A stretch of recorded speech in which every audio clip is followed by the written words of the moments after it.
E hoxha nuk mujti me dëru se gjelozoj në nderin e kësaj bije, se e pa atë vaj si kur bije në vetë. Tha, oj bi, tha, s'ki frikën e Allahu që ke dalë kështu në rrugë? Ajo u këthy pa turp. I tha hoxhës, tha, ti mos je zoti jem? E kallëzon tregimin hoxha i dashur dhe i njohur, një ligjerus i njohur në botën arabe, Muhammed ibn Abdul Hafiz. Një tregim që dhe Aleksandria o shkrujt në gjitha mediumet kur ka ndodhë këtë tregim në Aleksandrit e Egjiptit. Dhe dëshmitar i këtij tregimit, dhe tregimi ka ndodhë pikërisht me djetarin e hadithit të njohur Muqbil ibn Hadi. Muqbil ibn Hadi ka qenë i hipur në një autobus dhe e shef rrugës duke ardhur një vajzë e re me flokë të bukura e shplume, flokë të lëshume, gjoksin e shpalosun,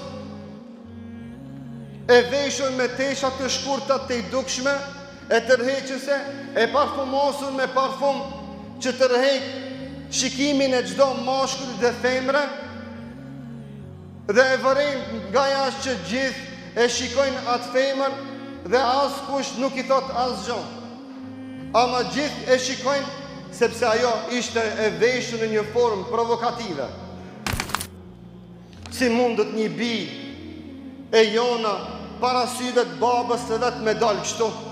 Si mundet një bashorte e cila ka një qa para syve të bashortit me dalë kështu në rrugë? Si mundet një nanë e jona e cila është shumë afër me fitu xhenetin me dalë e zhveshur në rrugë? Pse ajo non e madhe me humb atë xhenet që Allahu ja ka premtu, shkaku i një gjestit shumë të dobët dhe të vogël që mundë shumë me kollajlëk me korrigju. Dhe hoxha i cili ishte i hypën në fund të autobusit, ajo kur hyp dhe ulet aty, thot, oj bi, ki frikën Allahut?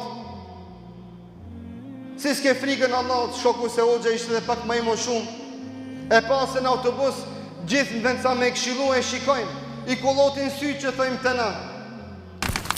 E hoxha nuk mujti me dëru se gjelozoj në nderin e kësaj bije, se e pa atë vaj si kur bije në vetë. Tha, oj bi, tha, s'ki frikën e Allahu që ke dalë kështu në rrugë? Ajo u këthy pa turp. I tha hoxhës, tha, ti mos je zoti jem? Ti mos je kujdestari jem? Sikur thonë disa hoxhës, le mos u përzit e bia ime, mos u përzit e gratë, mos fol për temat e grave, mos fol për darsma si dalim qiplak, mos fol për darsma që i bëjmë salamadi, pa kur një farë kontrole, mos fol për këto tema se prekmi valla.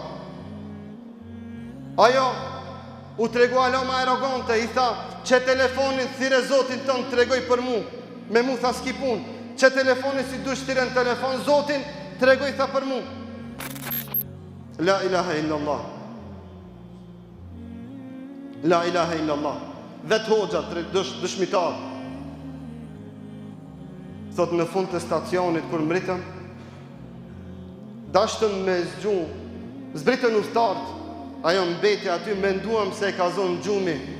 Kur shkum me i thonëm qu se dush me zbrit, se ndrot linia dhe lidhja, e panë që kishtë ndru jetë. Allahu ja kishtë marë shpirtin. Allahu qështu në deregje me ato lafe, ja ka marë shpirtin. Unë e vallahi, në plasë shpirti dhe gjegët, zemra më shkërmot, zemra, me ditë që një nane jeme të ndrojë jetë në këtë deregje. Plasi piskeqit, një bashor të jona me vdek shtu si mazit, se e fajsoj vetën dhe tham une, aja thash një laf të mirë që kështu mos dale dhe kështu mos boje. Dhe mërzitemi me të madhe kur dalim në treg dhe i shofim nana tona, bia tona si mazit të veshuna. E shofmi nanën tonë e veshun me mbules e bia asaj si mazit mare me kshit, ta mamile e gjveshun, emri që ka tesha. E shofim vllaun tonë si mamil të veshun a bashortën që ka afër vetës si mazit. më shkërmut zemra, se e di se një besimtare që del e veshun dhe e gjveshun dhe provokon meshkujt, ka premtu pejgamberi sallallahu alajhi wasallam se është xhenem like. Nuk mund pajton me këtë fat të një besimtarës që ajo me qenë xhenem like. Muhamedi sallallahu alaihi wasallam kur ju mundsu me pa xhehenemin, thanë xhenem kam pa dy kategori të njerëzve që Allah s'ku mrim t'i shoh me sytë e mi. Tha kategoria e dytë që e pash, tha pash disa gra kasiyatun aliyat. Tha i pash disa gra ishin të veshta, ama ishin të zhveshta njëkohësisht. Kishin tesha ma sikur mos me pas tesha.